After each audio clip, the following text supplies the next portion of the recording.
bem-vindos a mais um vídeo do Grupo Signos, que é resultado de um projeto que foi aprovado pela Lei de Emergência Cultural Aldir Blanc.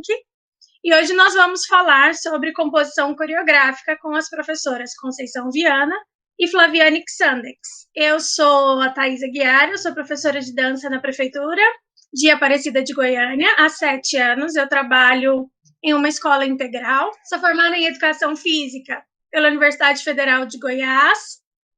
Hoje sou mestranda da Universidade Estadual de Campinas em Educação Física, orientanda da professora Eliana de Toledo.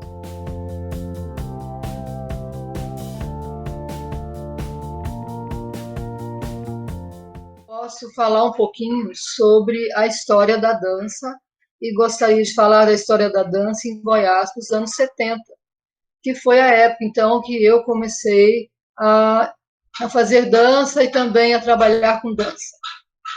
Eu sou professora de Educação Física, licenciada pela Escola Superior de Educação Física de Goiás, ESEFEGO, e foi lá na ESEFEGO que eu comecei a ter um contato maior com a dança, porque antes disso eu nunca tinha tido contato. Eu assistia, eu era uma pessoa que via em situações muito precárias, às vezes na televisão, às vezes em imagens impressas, figuras de dança, sempre achei maravilhoso, mas nunca tive essa condição de praticar, de frequentar uma escola de dança. Bem, eu durante o meu colegial eu não estava me preparando para a educação física, eu estava me preparando para fazer engenharia, entrei na escola de engenharia e fiquei lá 2 anos e meio. Só que nesse intercurso eu percebi que não era isso que eu queria e eu resolvi emergencialmente prestar o vestibular para a educação física, que eu precisava de trabalhar, e nessa época os estudantes de educação física, a gente já entrava assim meio atleta, então a gente tinha condição de começar a trabalhar. E então eu entrei para a ESEFEGO. A minha história de ser meio atleta era relacionada ao atletismo, porque estudei no Colégio Pedro Gomes, tinha um atletismo muito forte lá, então eu corria 100, 200, 400, fazia salto em altura e extensão, e estava sempre participando dos campeonatos colegiais. Quando eu entrei na escola de engenharia, eu fui participar dos Jogos Universitários Goianos e dos Jogos Universitários Brasileiros. Então, eu tive condições físicas, né, técnicas de passar no vestibular da ESEFEGO, que era prático, né, e teórico. Então, eu entrei na ESEFEGO em 1972. Exatamente em 1972, 2 professoras da ESEFEGO chegaram do Rio de Janeiro, onde foram fazer um curso de especialização de 2 anos com a professora Helenita de Saerp, que tinha criado uma metodologia que ela chamou de Sistema Universal de Dança, que era uma metodologia que se aplicava muito bem à escola. Era uma metodologia que trabalhava a dança-espetáculo, mas principalmente o viés educacional da dança. Então, chegaram do Rio as professoras Lenir Miguel de Lima e a professora Marinha, eu não me lembro o sobrenome dela. Então, em 72 eu entrei, em 73 eu comecei a disciplina rítmica, a gente tinha 2 semestres de rítmica. Por que é que se chamava rítmica?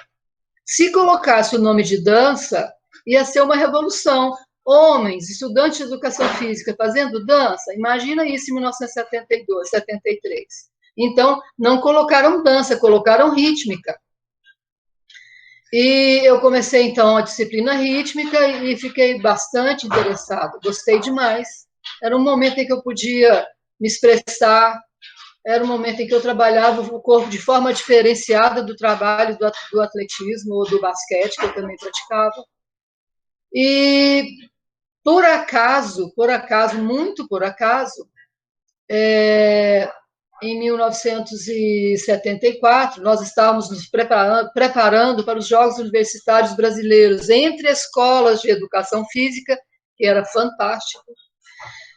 E nós treinávamos, né, o time de basquete à noite. E próximo da sala de dança da Ezefel, que era uma sala imensa, toda preparada, espelho, barra, chão preparado para a dança, tinha um bebedouro com água gelada. Então, o time de basquete, no intervalo, ia lá beber água. E eu ficava na porta da sala de dança, observando os ensaios do grupo de dança da Ezefel. E morria de vontade, né? Até que um dia, eu perguntei à professora Leni se eu podia fazer aula. A Leni já me conhecia né, do esporte, porque ela era professora do Pedro Gomes, e me já conhecia da aula de rítmica. Ela falou, será? Mas o que eu posso fazer? Vou falar com ela que ela pode fazer aula com um grupo de dança, né? E aí ela fez essa caridade. E eu comecei lá no finalzinho, todo mundo lá na frente, né? Tinha as escalas hierárquicas, quem era melhor preparado tecnicamente, no meio eu fiquei lá no fim. Eu vou ficar aqui no fim, mas com aquela pretensão de chegar à frente. Daqui a um ano eu estou lá na frente. Aí eu fazia as aulas, na hora da criação das coreografias, eu aprendi as coreografias, e daí um dia eles iam apresentar na abertura de um congresso, e faltou uma pessoa para ir, a Leni falou, quem sabe a coreografia? Eu falei, eu sei. Aí ela falou, então você vai substituir a pessoa que não pode ir. Eu fui. E me dei bem, né? E aí eu sabia todas as coreografias, só que eu nunca apresentava, porque eu não estava no grupo principal. Daí eu comecei a participar das apresentações do grupo de dança, que na época era convidado para N situações, N comemorações, celebrações. E foi assim que eu comecei, então, uma parte da minha vida, que era trabalhar a arte, né? A arte da dança nessa versão espetáculo. Mas essa metodologia, meninas, a Lenir começou a dar aula em 73 com a professora Marinha, depois Marinha foi embora para o Rio de volta e Lenir ficou sozinha. Os alunos da disciplina rítmica reproduziam aquela aula nas escolas, porque todo mundo já dava aula nas escolas, né? Então, o que acontecia? Começou a chover, sabe? Notícias de grupos de estudantes dos colégios estaduais, né, de Goiânia e região, que estavam montando coreografias. Porque essa metodologia, ela dava ela te dava a introdução técnica, mas ela também te dava o estímulo a você criar o seu movimento. Então, as professoras começaram, junto com os alunos, a criar coreografias. E eram muitos casos. Aí a Leni resolveu fazer o Festival Estudantil Goiano de Dança. Então, houve em 74 o primeiro festival. Bem, em 74, eu estava dando aula no Educandário Goiás, que é uma escola que não existe mais. E com as meninas do Educandário Goiás, eu montei uma coreografia bem elementar, meio abstrata, só assim com relação a formas, trabalho da arquitetura do corpo no espaço, bem simples. Apresentei junto com as minhas alunas lá no festival. Em 1975, eu já estava melhor preparada, né, tecnicamente, porque a Lenir trazia muitos professores de fora para dar oficinas para a gente se interessava, fazia aula de balé clássico fora da escola, fora da Ezefego, e fomos melhorando tecnicamente, e também a expressão corporal modificou bastante, o grupo já estava bem, com movimentos bem limpos, bem bonitos, as criações coreográficas bem estruturadas. Lembrando que essas criações eram, como a Leni disse, era criação coletiva, era direção coletiva, porque todo mundo dava palpite, todo mundo criava, todo mundo colocava, né? E aí, em 1975, eu já me preparei com as minhas alunas, que já tinham 8 meses de aula para o festival. E aí, o que eu fiz? Eu imaginei que a gente podia... Eu gostava de ter algum tema, alguma coisa que fizesse parte da vida das crianças. E eu, então, sugeri que nós criássemos o Patinho Feio, nós coreografássemos a história do Patinho Feio. Daí eu fui com as crianças lá para o horto, lá no zoológico, e nós observamos como é que os personagens da história, os principais, os que iam aparecer na coreografia, se movimentavam. Pedi para elas observarem os gatos na rua, os gatos da casa delas, observamos os felinos lá no zoológico, como é que eles se espreguiçavam, como é que eles se alongavam, como é que eles andavam, como eles se sentavam. Observamos as aves, então observamos os patos e observamos os cisnes, para verificar a mudança de estética, né, de um e do outro, como eles se movimentavam, a elegância de um, a elegância do outro. E nós, então, montamos o patinho feio, que tinha o gato, tinha as galinhas, tinha o patinho e tinha depois o cisne, né? Então, devagarzinho fomos montando, e nessa coreografia, a Thaís conhece a Valéria Figueiredo, né, Thaís? Então, a Valéria Figueiredo dançou essa coreografia. Ela tinha 8 anos. Ela tinha 8 anos, sabe? Então, a gente tem as fotos até hoje. Ela fala que eu sou a culpada por ela estar no mundo da dança. Então, nós criamos o Patinho Feio e naquela simplicidade, sem esperar nada. Quando a gente apresentou o Patinho Feio, foi um sucesso tremendo, porque era uma coreografia que ela não era abstrata, ela não estava só trabalhando formas bonitas no espaço, ela contava uma história. E as crianças se expressavam muito bem, como gatos, como galinhas, como patos, né, e como cisne. E foi, assim, um sucesso imenso no Festival Patinho Feio. Aí o grupo começou a se interessar mais por dança, fazer aula de dança fora, e a gente apresentava muito, né? Então, foi, assim, muito interessante esse processo de criação, porque era também um processo de criação coletiva. Elas tinham entre 8 e 11 anos, mas elas experimentavam, a gente fazia oficinas de movimentação, como é que a gente acha que o cisne vai se movimentar, como é que os patos vão se movimentar, como é que o patinho feio como é que o gato o que as galinhas vão falar para o patinho feio e tudo mais. Então, foi muito interessante para o grupo e foi interessante para mim, né? Nessa época, eu continuava com o grupo de dança da Ezefego, e em 1976 eu fui para a UNB, porque eu passei no concurso, eu já tinha formado, né, na Ezefego, passei no concurso para a Fundação Educacional do Distrito Federal, e transferi meu curso de Ciências Sociais para a UNB. Lá na UNB, eu fui fazer. A gente tinha que fazer obrigatoriamente aulas de educação física, né? Fazia parte da grade curricular. Então, eu fui fazer dança com a Maria Ruth. A Maria Ruth me apresentou a Yara de Cunto, que tinha chegado de Curitiba, porque o marido dela era militar e foi transferido para Brasília.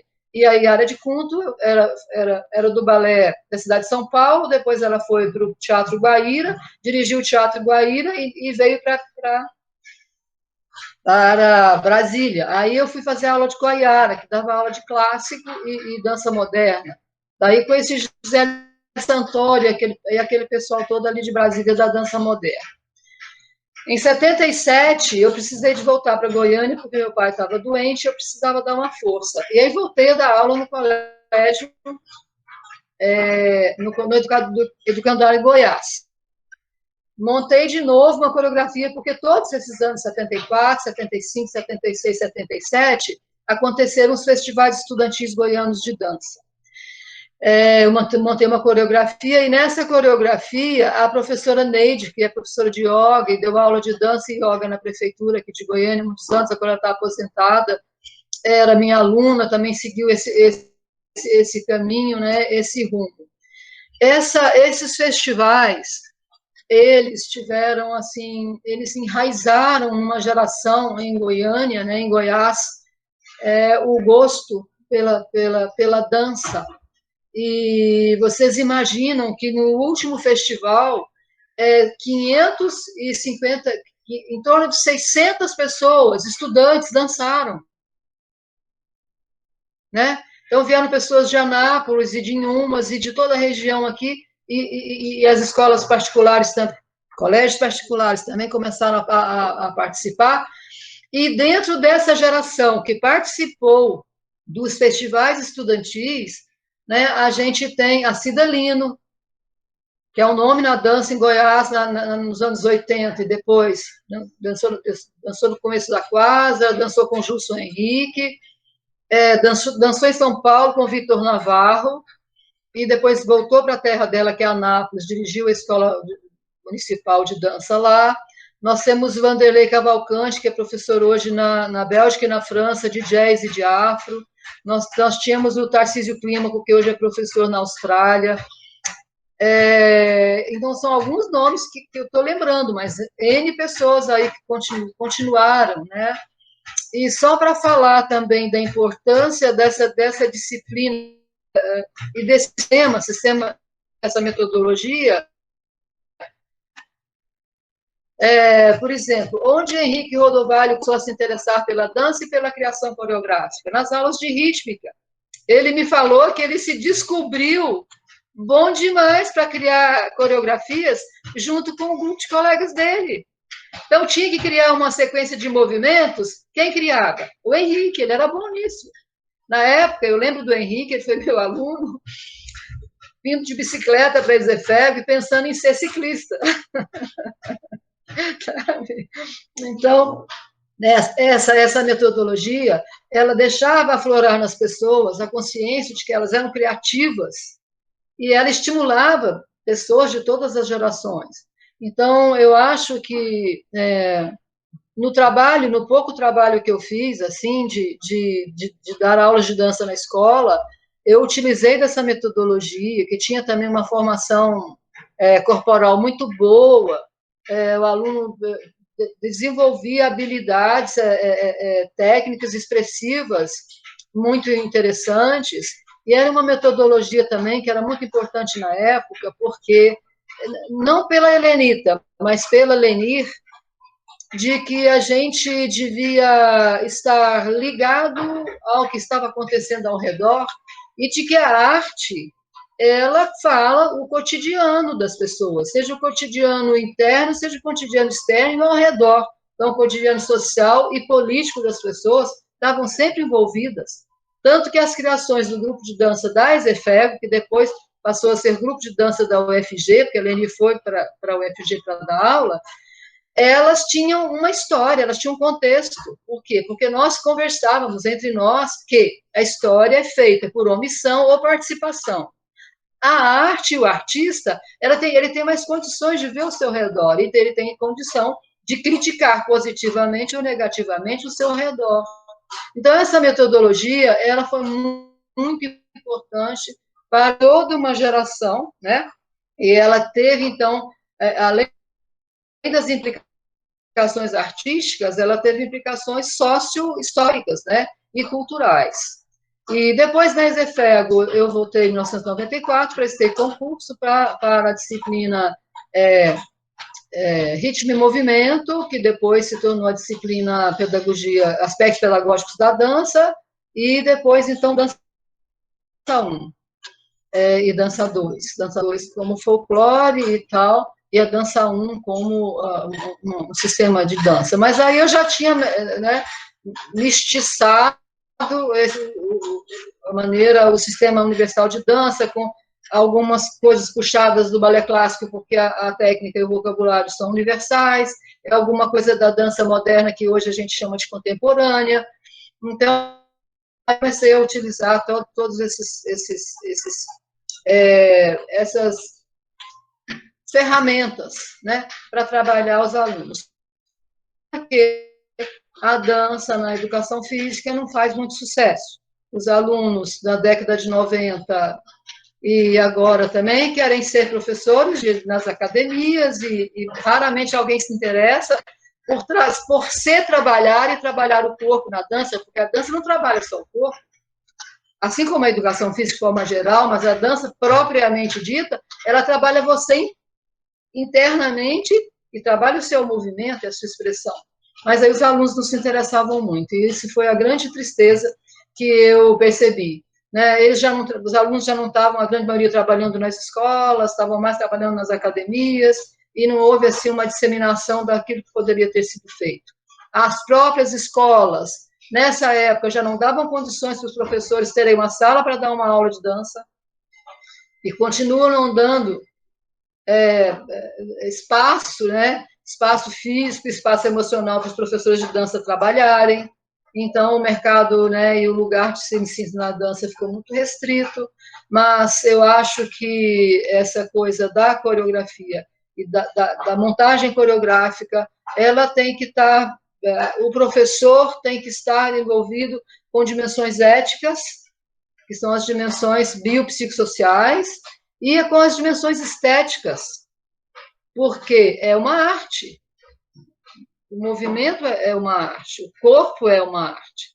Então, a gente tem que estar sabendo relacionar, sabendo dimensionar a questão das faixas etárias, sabendo qual que é o seu papel como professor, onde eu estou, com quem eu estou falando, o que é adequado para essa ou aquela geração, né?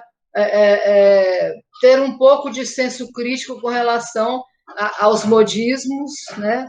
Porque acaba que a indústria cultural pega as pessoas assim, não deixa sair daquele espaço. Então, vai resumindo muito naquela coisa do movimento, e eu olho para o meu umbigo, e isso mesmo, eu não estou falando nada. Movimentos bonitos são bonitos, são muito bonitos, mas o artista tem que falar alguma coisa do seu tempo, e da sua pessoa, e da história que as pessoas estão vivendo. Então, eu acho que, mais ou menos, seria isso, a gente pensar a inserção da dança novamente nos currículos com uma força com mais força, né, e com mais objetividade, com mais compromisso.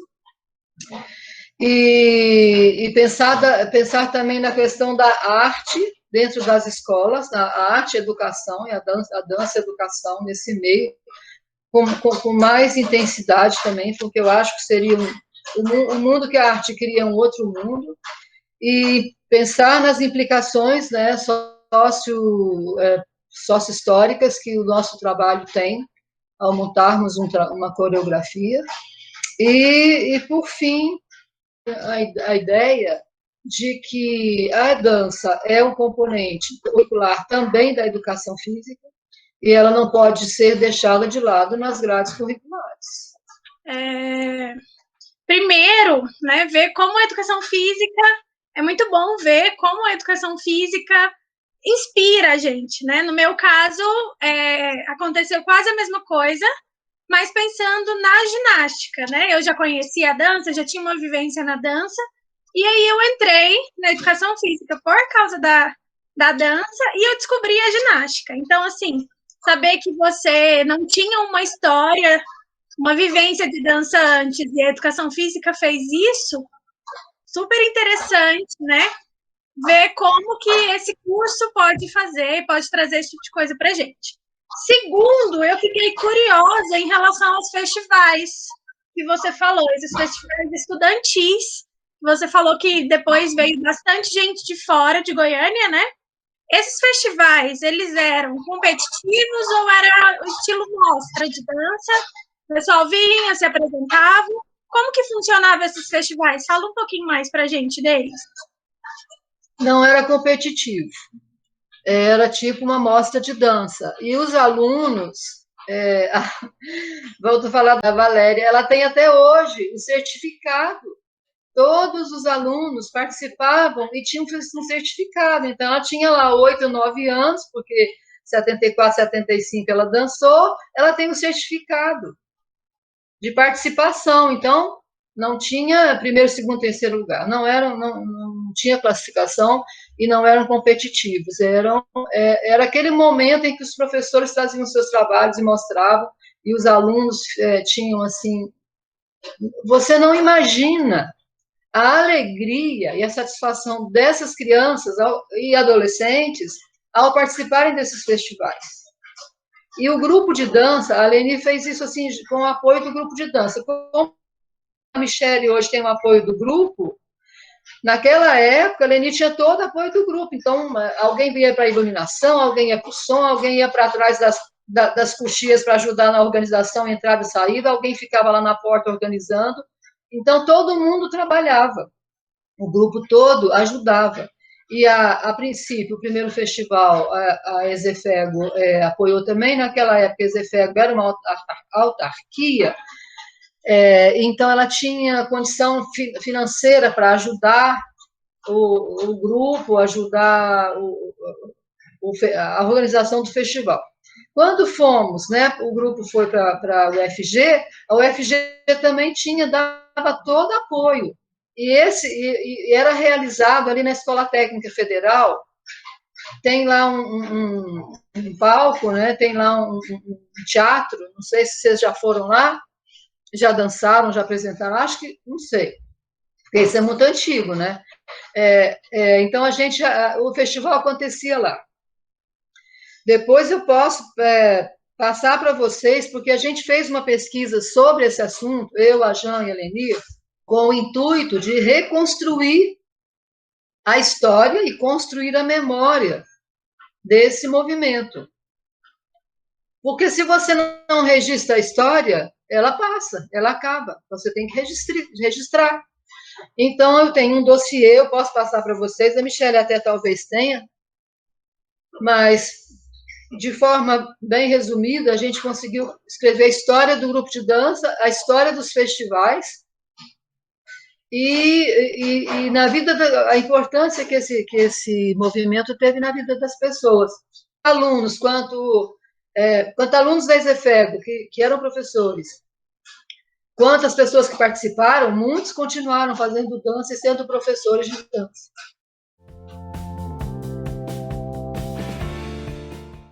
Eu comecei a dançar com 10 anos, não comecei a dançar tão nova, né? Comecei fazendo aula no Basileu, que antes era Escola de Arte Veiga Vale, né? E lá nós tínhamos a dança educação, comecei com a dança educação, fiquei, eu acredito, uns 3, 4 meses, né? Porque a memória já falha. Fiz o balé e o jazz, e fiz o jazz com a Rosa Maria, né? Que Deus a tenha. Fiz com Gilberto Balé, né? Aí fui fazendo, fui ficando. Aí logo que eu estava com 16, 17 anos, fiz teste para o balé do município, da prefeitura, né? Fui aluna do Sérgio, fui aluna da Heloísa, né? Aí logo em seguida fui fazer aula com a Luciana Caetano. Aí depois já parti para o outro lado, fiz teste na antiga escola técnica, que era o grupo do Henrique, né? Os filhos da mãe.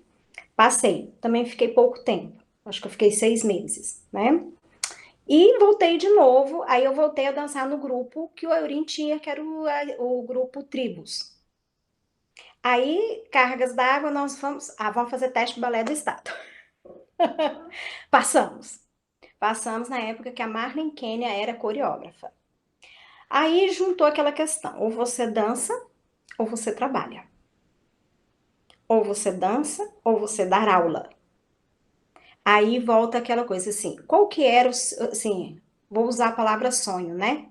Qual que era seu sonho? Nunca foi ser bailarina. Sempre gostei de dançar, mas eu acredito assim, aquilo que eu sentia realmente era, não, eu quero é dar aula. Dançar é ótimo, ok, se der para dançar. Aí realmente eu falei, não, eu vou dar a investida. Até então nunca tinha tempo para poder. Quer dizer, a desculpa era essa, né? Ah, não tem jeito de fazer faculdade, aula, é carga horária. E um belo dia, né? O Eurinho falou: ó, tem que fazer faculdade, né? Eu falei: é verdade, né? Tem que fazer faculdade. Não adianta só dançar, né? Vai chegar uma hora que o trem vai ficar pesado, um concurso, ou qualquer. A gente precisa de uma formação, né, Thaís? A gente não pode ignorar isso. A gente tem que completar essa formação sua. E eu sou grata até hoje à Sônia Maria de Araújo, que foi diretora, né, da Escola de Arte Veiga Vale e Basileu hoje, que hoje também não é mais só o Basileu, é a Escola do Futuro. Ela pagou a minha inscrição da minha faculdade, que eu não tinha. Fiz a faculdade, comecei na PUC, por alguns motivos de família, pessoais, eu tranquei o curso. Fiquei 4 anos sem estudar. Aí logo fui trabalhar no Colégio Delta, né? E continuando no Vega Vale. Aí, quando eu saí do Delta, fui para Simone Magalhães. Aí você já estava já comigo, né? Aí eu voltei para onde? Para o Universo. Foi onde eu concluí meu curso de licenciatura em Educação Física, né? Aí logo que eu formei Educação Física, eu pensei, falei, se eu parar, eu não volto. Que eu gosto da prática, né? Mas aí quando eu comecei a estudar, eu percebi a necessidade que a gente tem de conhecimento. Né? Você precisa realmente sentar e falar assim, eu preciso estudar. Aí eu falei, ó, vou fazer uma pós-graduação. Aí logo fizemos a pós. Que eu acho que foi um momento maravilhoso para mim, né?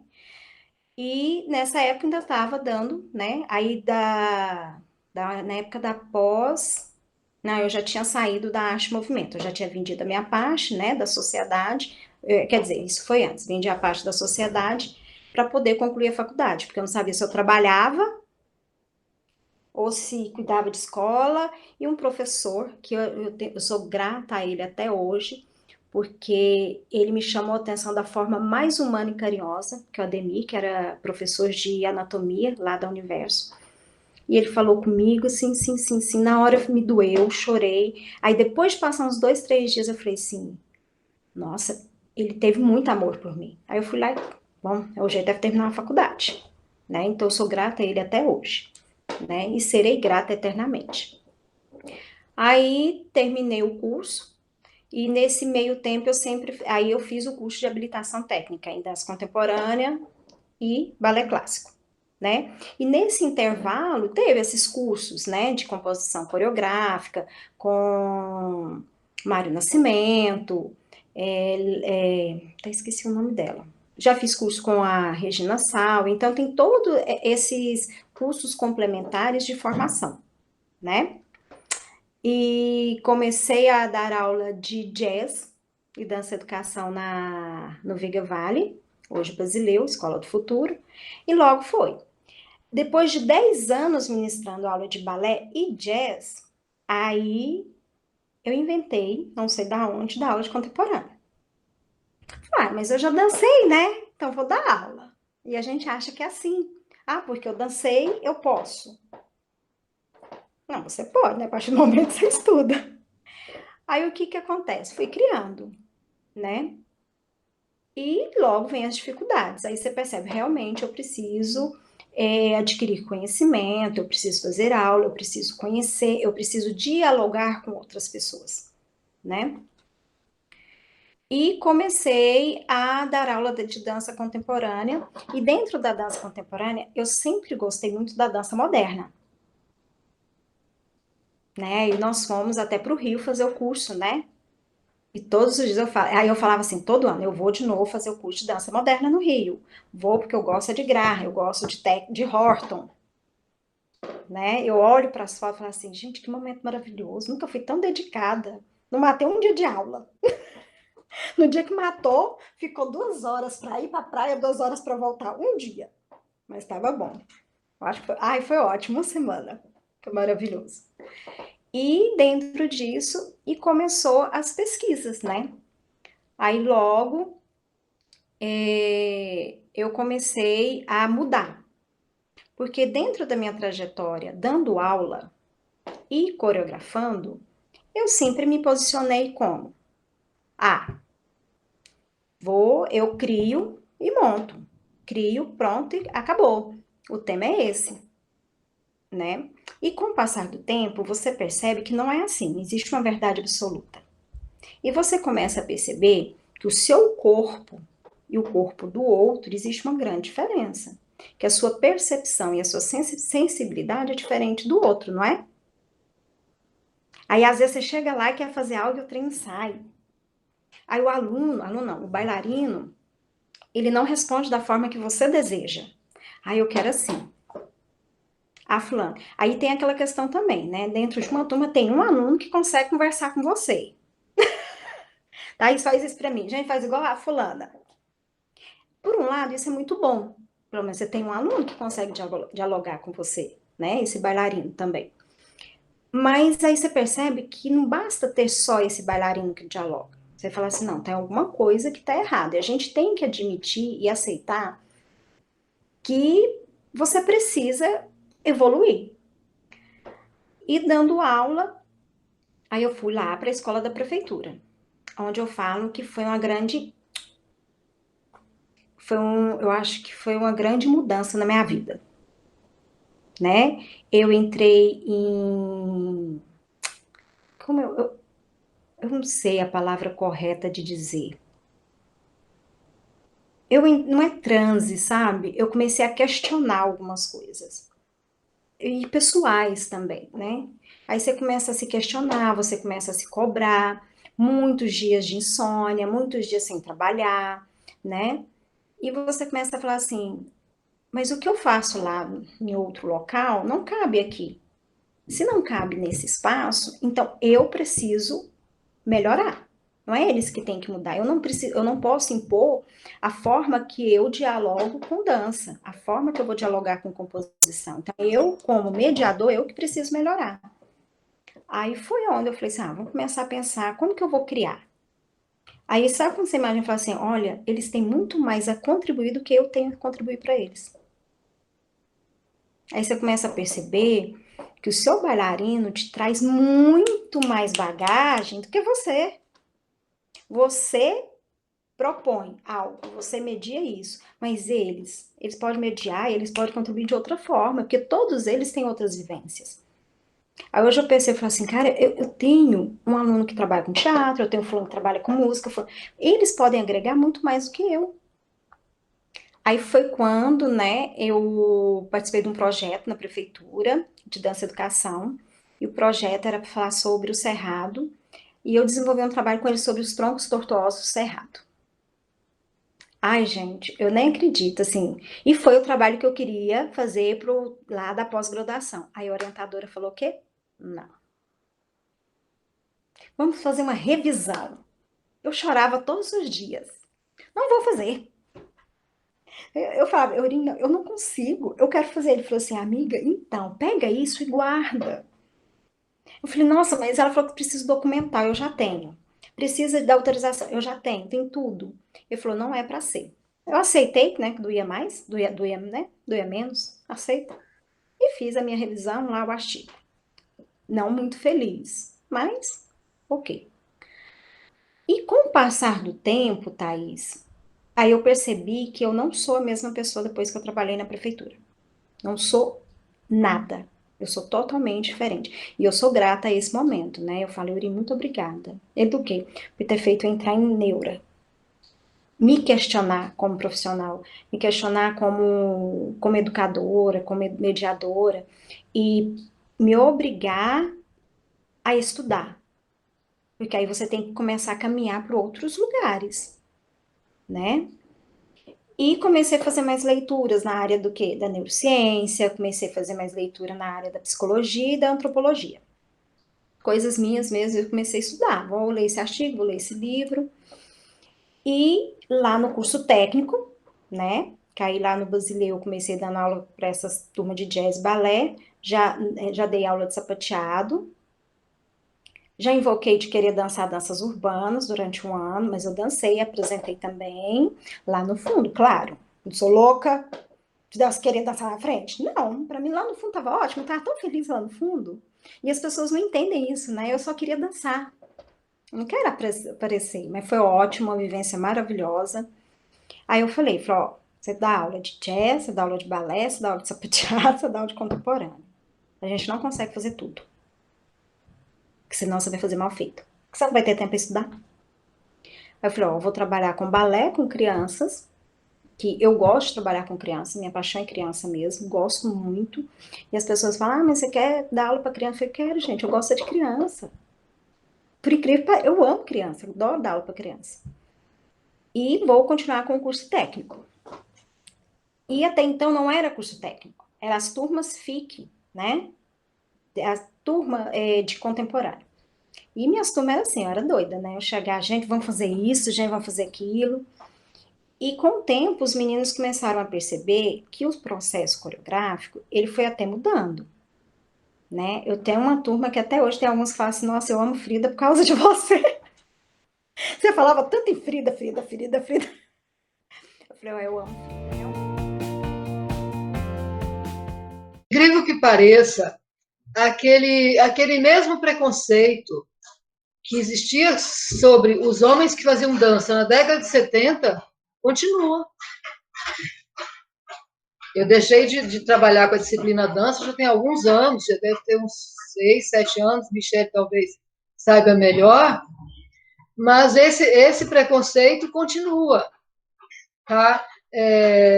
Eu acho que a antropologia fala que para você mudar um padrão cultural, você leva séculos, né? E você imagina só, como é que surgiu, né, essa história do preconceito do homem na dança? Vamos lá atrás, 1600, 1700 por ali, você está lembrado da estética do homem ali, naquela época? Eles usavam peruca, eles se maquiavam, eles estavam cheios de brilho, eles usavam sapato de saltos com laços, né? e dançavam, né? E depois vai acontecendo. Então, quer dizer, aquela ideia daquele homem, né? Veio sendo veio num redemoinho e construído também pelas questões ideológicas e estéticas de que aquele homem, né, ele não era homem. Mas aquela ideia a imagem do homem másculo naquela época não existia. Esse machão aí, todo, né? Não, eles eram todos assim, mais femininos, era uma outra estética do que se chamava homem, né? E essa ideia desse homem mais para o brilho, mais para o salto alto, ficou arraigado na cabeça das pessoas e o preconceito veio sendo construído e reconstruído, e construído e reconstruído, e ele existe até hoje. Então, os alunos, eles podem até não falar para mim ou para a professora de dança, mas eles não gostam e eles tentam não se expressar, porque se eles expressam emocionalmente através do movimento, o outro colega vai falar que ele é um maricas, tá? Que ele é um boiola, isso. Então, o que acontece? Eu não posso, por mais que eu goste, que eu acho legal dançar, eu fico lá duro, feito um espantalho, porque eu não posso me mostrar. Eu não posso liberar meu movimento. Eu libero o movimento, o pessoal vai achar que eu liberei geral.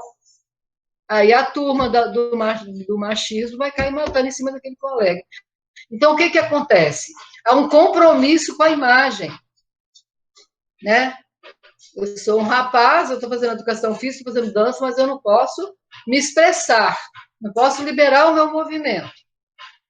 E com relação às alunas, algumas têm muito interesse, mas outras também não, eu quero trabalhar na academia, eu quero trabalhar com esportes, eu não vou dar aula de dança, nem para usufruir da delícia que é fazer uma aula de dança, elas se deixam levar. Então, as pessoas estão muito fechadas, estão enclausuradas, armaduras sociais em torno do corpo, sabe? Então, eu não posso liberar minha cintura escapular, né? Eu não posso mexer. Eu não posso liberar minha cintura pélvica, porque vou estar rebolando. Isso não cabe.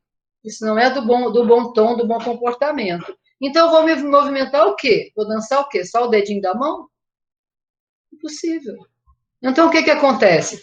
Com os corpos dentro de armaduras, não se dança. Esse é uma observação que eu faço com relação aos estudantes de educação física nas aulas de dança.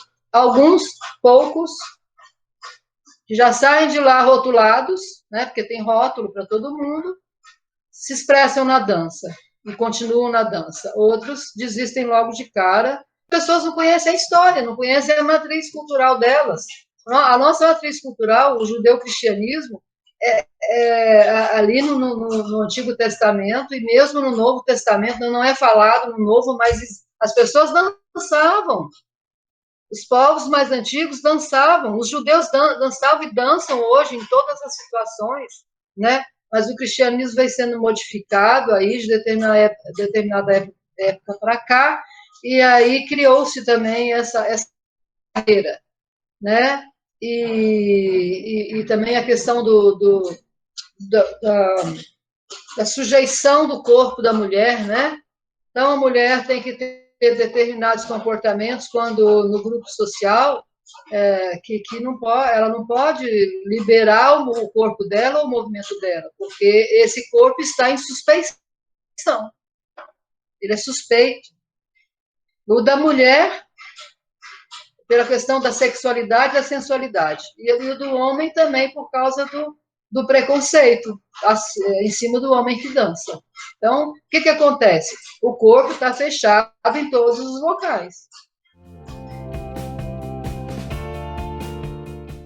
Quando eu comecei a estudar dança, porque eu danço desde 96, né? Não vou falar a idade que eu tinha para a gente não fazer algumas contas, mas eu comecei a dançar em 96 com jazz. Então, de 96 até 2008, quando eu entrei na universidade, eu só tinha mesmo contato com a prática, né?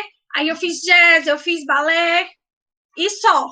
Até de 96 até 2008, quando eu entrei na universidade.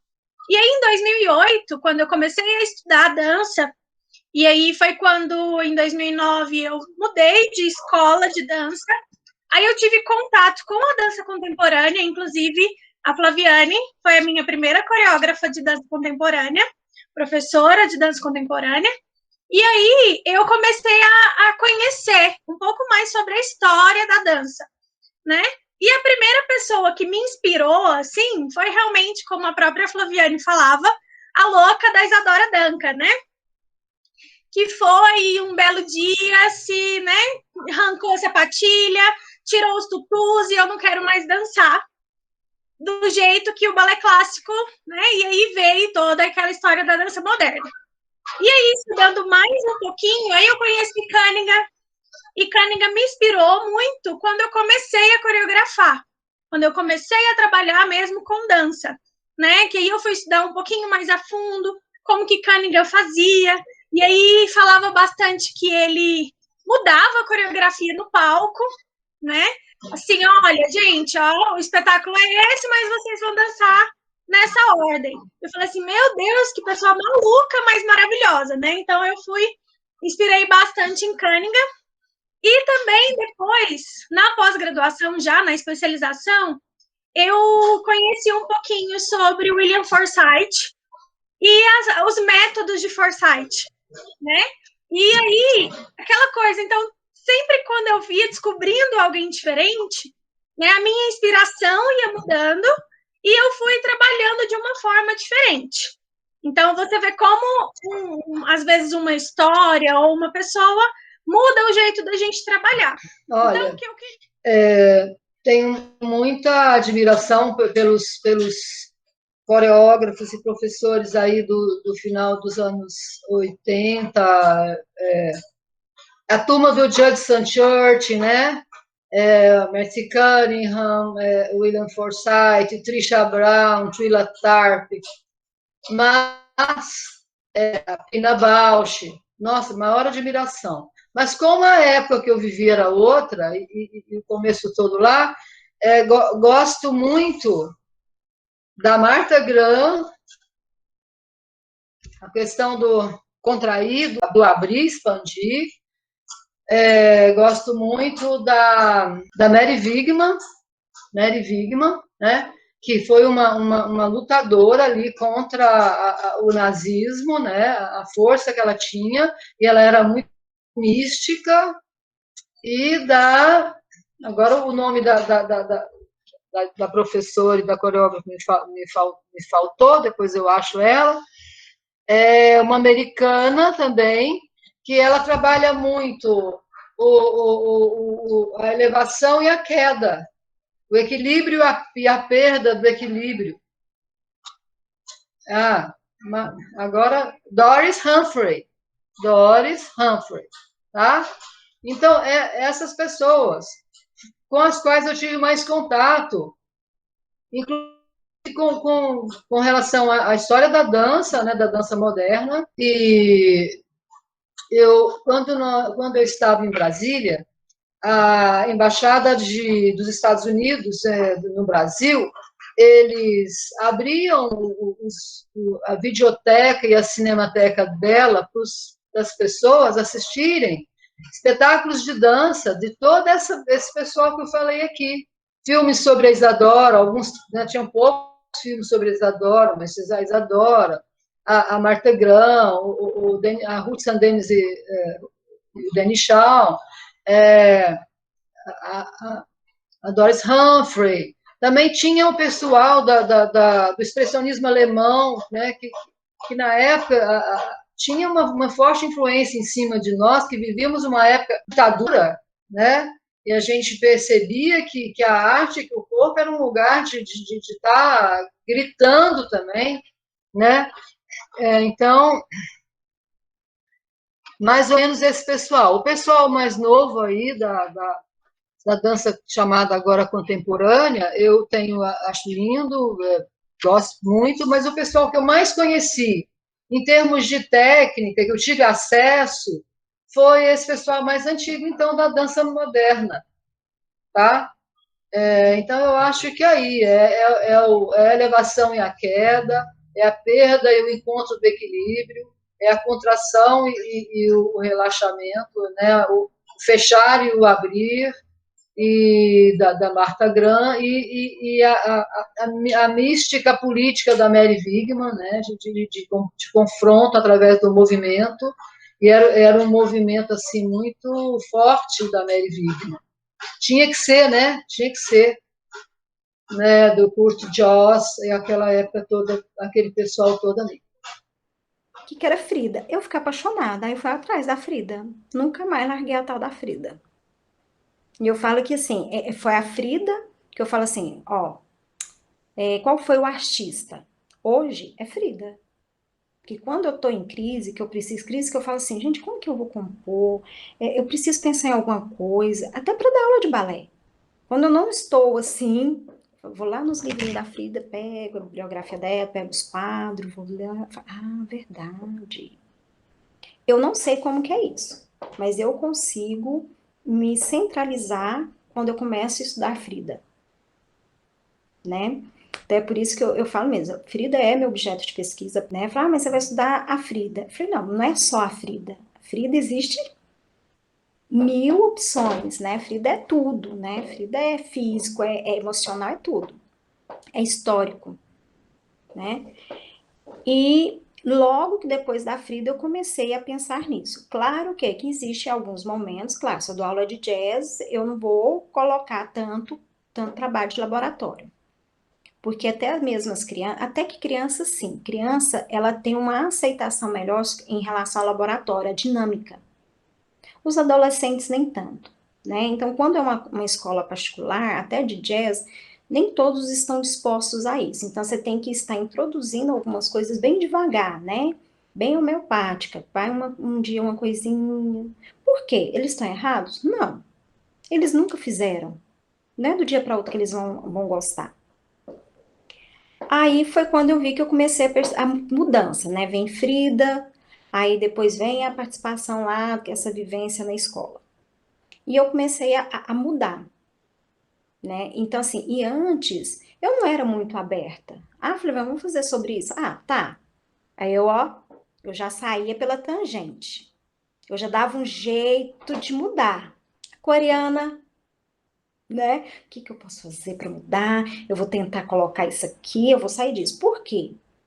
Porque a gente não aceita, porque a gente é um desafio. E a gente tem medo da crítica.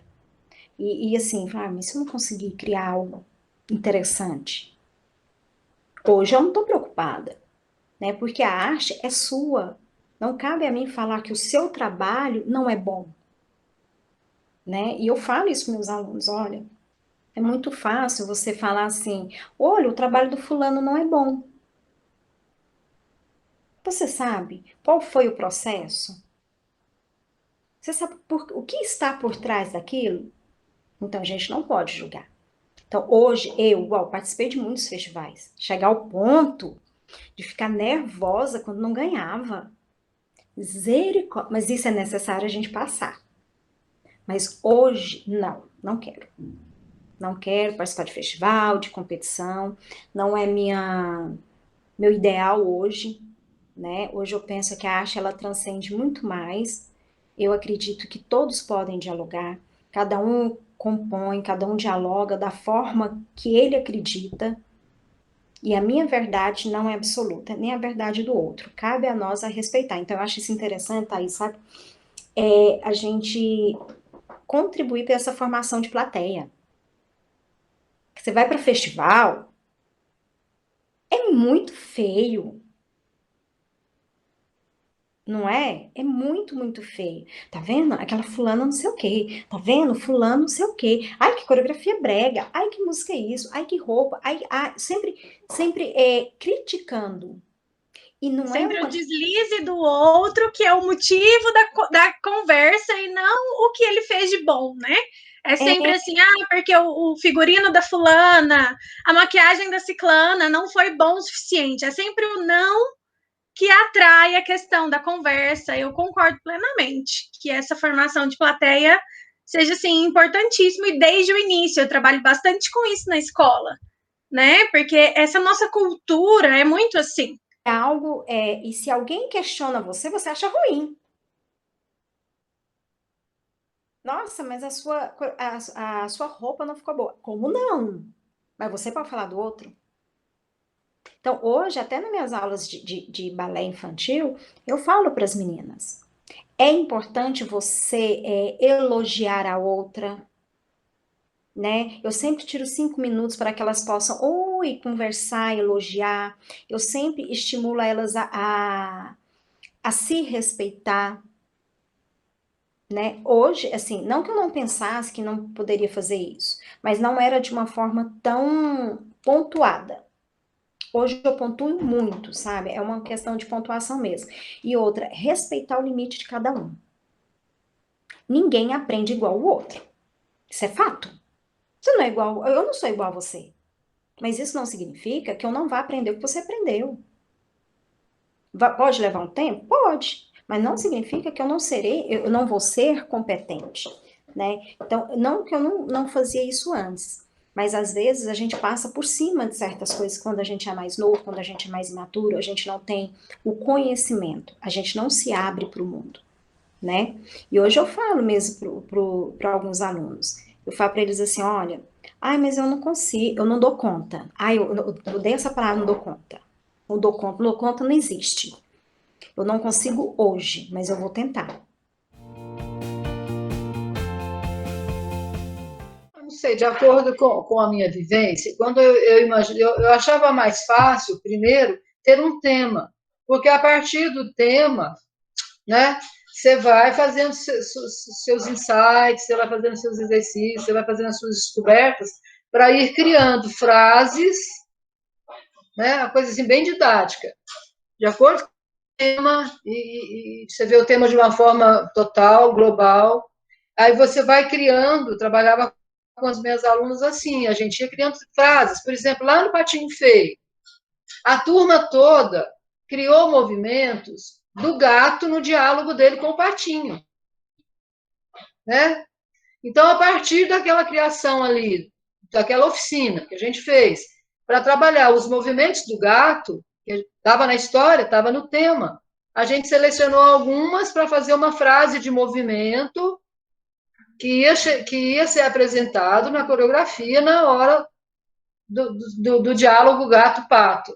Então, a gente ia criando as frases coreográficas de acordo com o tema e com a nuvem de inspiração que o tema nos trazia, né? Então, a gente nunca criava tudo, eu nunca fiz junto com as minhas alunas, porque a gente fazia junto, uma coisa assim, tá pronta a coreografia. Não. Vamos construindo, passo a passo, frase por frase.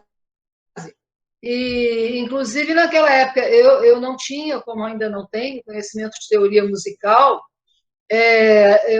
eu instintivamente comecei a dividir as frases musicais, no caso da coreografia, utilizar música, porque às vezes a gente utilizava sons corporais, utilizava o silêncio, né? Então, quando tinha música, a gente escutava a música também para dividir as frases musicais e colocar as frases do movimento dentro da frase musical. Porque às vezes você terminava a frase do movimento, mas a frase musical não tinha terminado. Então, a gente se organizava dessa forma, porque na disciplina rítmica, todo mundo acha que era uma disciplina muito tecnicista, mas ela nos ajudou muito. Por quê? A gente estudava os rudimentos básicos, né, da música. Então, valores das notas, semibreve, mínima, semínima, colcheia, semicolcheia, semibreve, 4 tempos, então um movimento em 4 tempos, né? Colcheia, semibreve, mínima, 2 tempos, tá? Semínima, colcheia, e tá, semicolcheia. Então, o que acontecia? A gente aprendeu a dividir frases musicais instintivamente e colocar as frases do movimento dentro das frases musicais, se a gente fosse utilizar o som também como apoio. Então, nunca foi assim, não, essa coreografia está pronta, ela está toda na nossa cabeça. Nunca aconteceu isso no grupo de dança da Lenir, né, da ISEFEG, depois da UFG, e nunca aconteceu também conosco. Eu acho que a gente aprendeu dessa forma, e construindo devagarzinho, passo a passo, frase a frase, fazia uma frase, colocava, dançava, a ligação daquela frase com a outra frase, né, para não ficar uma coisa solta. Seria mais ou menos esse sentido, bem pedagógico, assim, bem didático, no trabalho da dança ali na escola. Mas eu falo bastante também que quando eu vou montar uma coreografia, né, eu começo pelo meio. Eu não faço, por exemplo, a entrada, não sei como vai começar, o pessoal pergunta muito para mim, mas John, o que a gente vai fazer essa parte? Eu falei, gente, calma.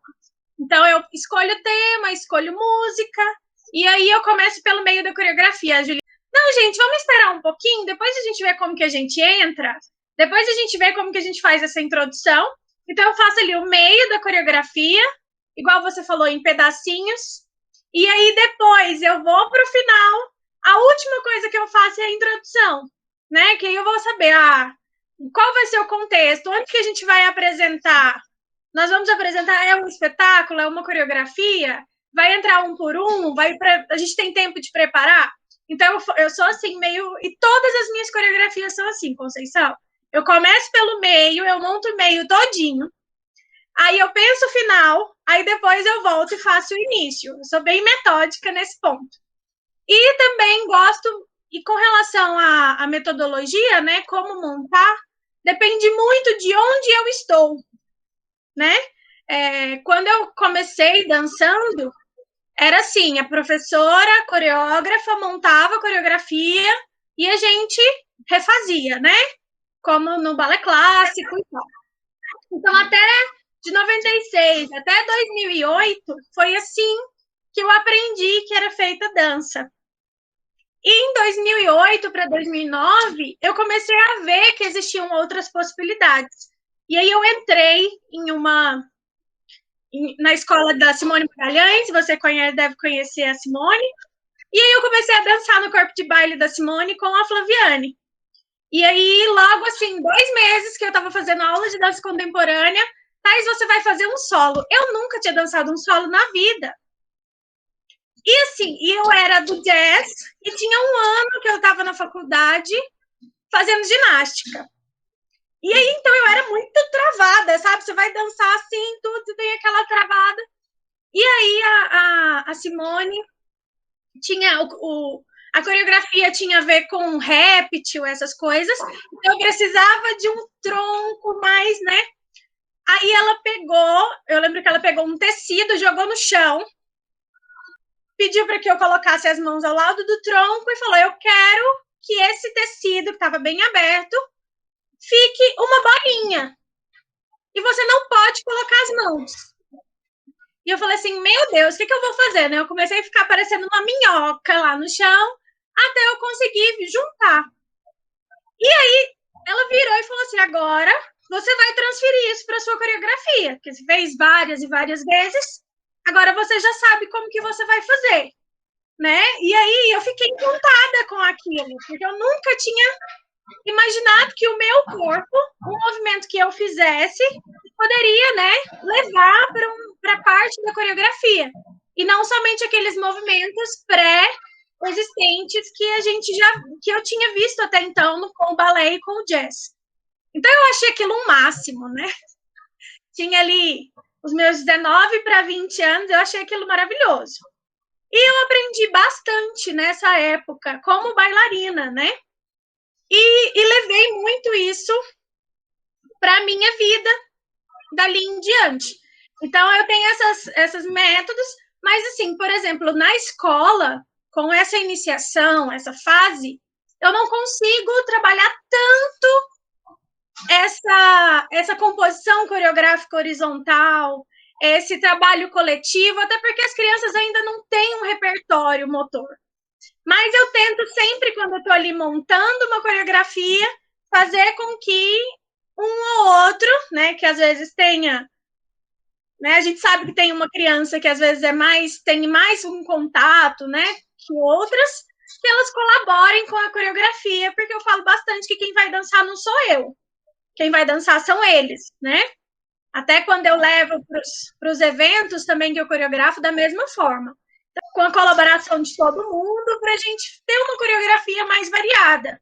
É melhor do que, por exemplo, toda a coreografia que a Thaís faz, você olha e fala, ah, isso aí foi a Thaís. Então, ó, isso aí é a coreografia da Conceição, com certeza, né? Então, a gente possibilitando essa composição coletiva, a gente trabalha com uma amplitude maior de movimentos. Então, eu gosto de trabalhar dessa forma. Nada que é comédia é para mim. Porque eu sou uma pessoa que eu gosto da tristeza, né? O meu estímulo é aquela coisa bem drama. Quem me explicou algumas coisas foi uma mãe de uma aluna minha que é digital influencer, não sei o que, falou, toda vez, na sua vida, se você tiver uma ideia, escreva. Porque se você não escrever, você vai passar por ela e às vezes é a ideia. Falei, cara, tá, fui lá e comecei. Do nada, eu falei assim, tá, limpando casa, depois ouvi uma música. Falei assim, ai gente, vão acabar com a minha raça. Tô nem aí. Vou propor algo, eu sei que eu vou ser escorraçada, né, que as pessoas vão falar mal, que a Flaviana enlouqueceu. Ah, você vai fazer comédia? Eu falei, não, comédia não. Então, eu vou propor. Aí eu falei pra eles assim, nós vamos dançar a Anitta.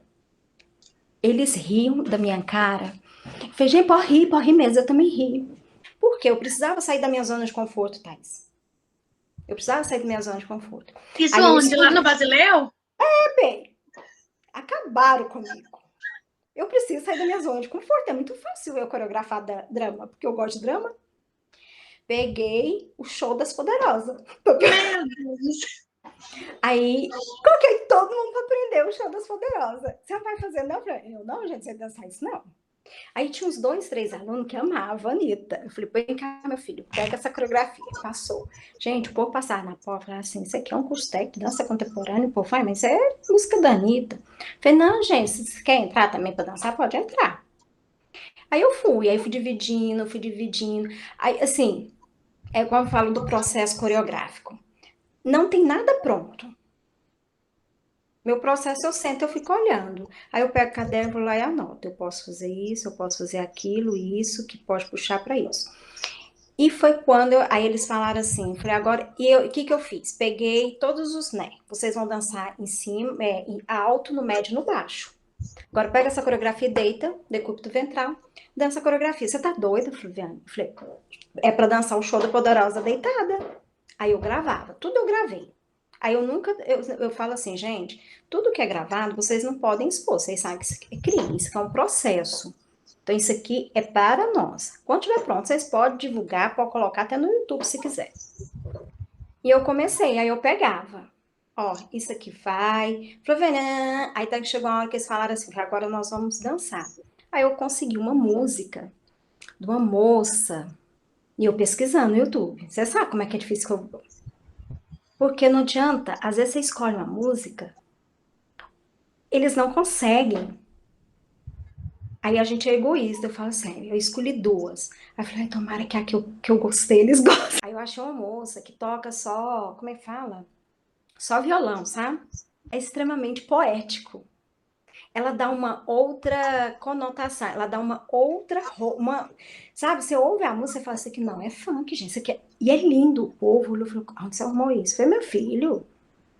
Gente, começa lá no YouTube da vida. Ai, e o que que aconteceu? Aí foi quando eu comecei a procurar a Auriele. Falei, Auriele, é o seguinte, elas vão dançar a Anitta. Você tá doida? Eu falei, eu vou. Não, mas tá certo. Aí ela foi, assistiu, criou a roupa para eles. E cada um escreveu a frase que queria na roupa. Eu falei, pronto. A Eurinho falou assim, ó, você sabe que algumas pessoas vão te crucificar.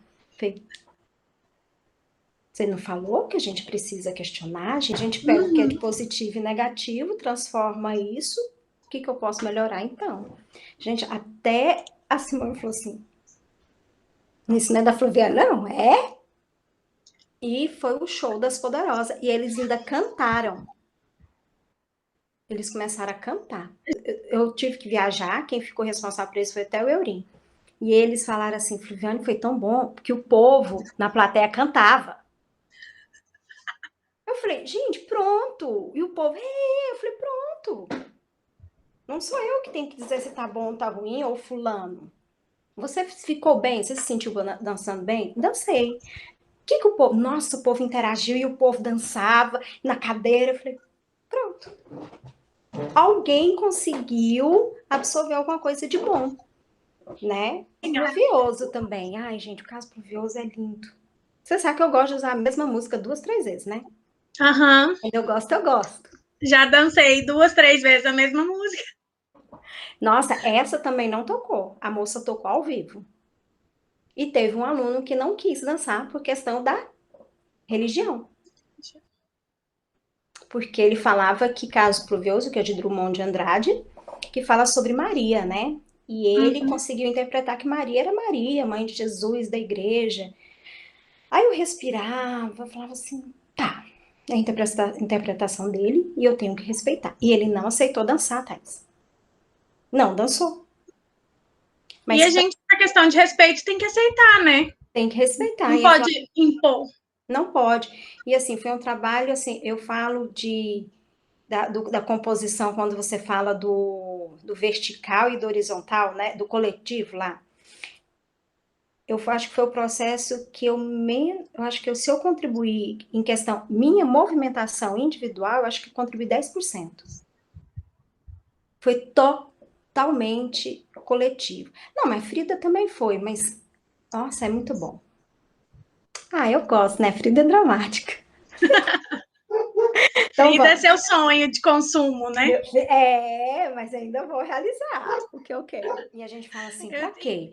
Não, eu acho capoeira maravilhosa. Eu acredito que tudo vai contribuir para sua vida. Porque você aumenta aquele vocabulário, o seu repertório. Ah, eu quero fazer sapateado, faz. Ah, eu quero fazer circo, faz. Eu quero fazer danças de rua, faz. Ah, eu quero fazer dança, tudo, quero fazer, faça. Quanto mais você vivenciar, quanto mais você experimentar, melhor para você. Conhecimento nunca é demais e nunca será, né? E eu falo assim, e eu percebi, foi a partir de Frida, quando nós criamos aqueles mini espetáculos, que para mim também era surreal saber que tinha um flyer, que tinha as coisas. Eu falei assim, gente, isso tá acontecendo mesmo? Aí eu sempre fico calada, eu nunca fico esboçando muita felicidade, né? Eu fico feliz por dentro. Eu tenho essa dificuldade de esboçar muita felicidade. E quando eu criei também, que foram 3 trabalhos que me marcaram quando eu mudei. Foi Frida, Caso Pluvioso, que foi uma turma maravilhosa. Foi uma turma logo depois de você, Thaís, quando você saiu. Que eu tinha alunos que eram professores de teatro, um que mexia com música. E eu peguei aquele caso pluvioso e o quê? Eu gosto de trabalhar assim, da composição. Você vai trabalhar o quê? O ser humano, é o movimento humano. O que eles vão propor? A gente vai pensar o quê? Na expressividade, na técnica. A técnica, para mim, é o último. Depois você vai pensar nessa técnica. Claro, né? Se eu vou fazer um rolamento, eu vou ensinar um rolamento. Se eu vou fazer uma parada, se eu vou fazer alguma coisa, realmente, tudo tem a técnica, até para você não se machucar. Mas primeiro vamos pensar na expressividade, vamos pensar que movimento é esse. E eu lembro que eu colocava eles para ouvir o tempo inteiro de olhos fechados. E eu sempre pedi para eles escreverem cartas, mas eles não colocarem o nome, não se identificar. E chegou o ponto que eles começaram a colocar a vida deles em cada trecho do poema. E aquilo foi me mexendo. Eu falei, gente. Aí foi onde eu comecei a gostar mais, gostar não, comecei mais a caminhar para o lado da psicologia. Eu falei assim, que bailarina é esse? Que emoções são essas? Porque você faz uma dinâmica, dependendo da dinâmica que você vai fazer, um laboratório, um trabalho de improvisação, você vai mexer com uma ferida ali. Você vai mexer com algo muito pessoal. E você tem que ter dedos, você tem que ter sensibilidade, você tem que ter respeito. Porque você não sabe como que aquele bailarino vai responder a isso, né? E assim, tem alguns laboratórios que eu falo, eu não tenho coragem de fazer se eu não tiver um psicólogo, alguém perto. Porque se você propõe, você é responsável por aquilo. Eu falo porque eu já fiz um laboratório que eu falo que eu quase não voltei, porque eu só chorava, chorava, chorava, chorava. Se não tivesse uma pessoa competente para me trazer de volta daquele trabalho, eu não sei. Aí eu, não, sabe quando você para e fala assim, o que aconteceu? Gente, você tá chorando que você falava, eu falei, tá doido? Eu não sei, eu acho que é um transe que você entra. Então, é muito complicado você fazer essas dinâmicas. E eu comecei a fazer de carta, carta, carta, carta, carta, e foi pegando os trechos, aí eles foram criando, e eu só ficava sentada. E aquilo lá me incomodava. Eu falei assim, eu não vou fazer, eu não vou opinar. Ai, Flaviana, aí eu falava assim, construa, construa. Claro que eu falo, gente, não sou eu que vou criar. Lá até no trabalho tá lá. Flaviane, colaboradora, mediadora, orientadora, que seja. É um trabalho coletivo. E eles fizeram tudo. A Aureli novamente foi lá. Eles que escolheram o figurino. E é muito complicado você falar assim, eu te dou, eu te ensino, agora vocês fazem. Aí você fala assim, meu Deus, será que eles vão fazer mesmo? E você surpreende. Ao ponto de você falar assim, fizeram melhor do que se eu tivesse tomado a, tomado a direção realmente desse projeto, né? Então aí você percebe que um artista criou um figurino que foi realmente pautado, foi organizado, foi pensado.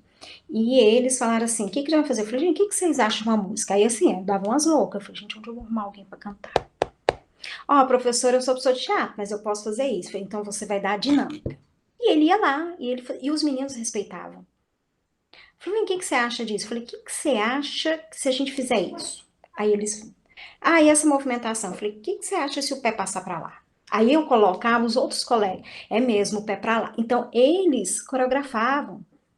Aí você fala assim, gente, olha, eu tô fazendo algo que eu nunca imaginei que eu ia conseguir. O quê? Como é que fala? Esqueci a palavra, fugiu. Você. Esqueci, depois eu vou lembrar. E foi aí, foi quando a fulana, a minha companheira, ela toca. Falei, será que se ela vier? Aí eu, tá. Aí eu falei assim, tá, eu vou te pagar. Ela não precisa pagar. Eu falei, vou, minha filha, você acha isso? Você não tem que fazer de graça, não. E ela ia, ela assistia o ensaio e ela tocava. Eu falei, você quer assim? Eu não quero nada, eu só quero que você possa tocar do jeito que você quiser. Você tá doida, Flaviana? Você que é professora? Eu falei, não sou nada. Eu tô aqui, ó, toca. E ela foi compondo a música pra coreografia, Thaís. O Eurim falava assim, você tem certeza que você tá fazendo? Eu falei assim, eu já soltei a corda, irmão. Não tem jeito de voltar mais. Ou eu faço isso ou eu não faço. E foi o que aconteceu. Ela criou, eles cantaram, eles interpretaram. E foi algo assim, quando você assiste, você até chora e fala assim, obrigada, Deus, porque ainda bem que eu evolui um pouquinho. E foi um dos trabalhos mais lindos que eu consegui desenvolver. Claro, Frida vem em primeiro lugar, né? Mais lindos que eu consegui desenvolver de forma coletiva com esses alunos, sabe? E assim, e o que é melhor? Eles compraram a proposta. Teve uma imersão, né? Que não adianta você também permitir e o aluno, o bailarino não querer participar dessa imersão. Não tem como. E assim, é muito interessante você perceber que quando a gente trabalha composição coreográfica, que às vezes as pessoas acham que é só junta vários movimentos ou usa a nomenclatura vários passos. Ah, nós vamos falar sobre planta. Então a planta deita, cresce, pronto. Não, e não é.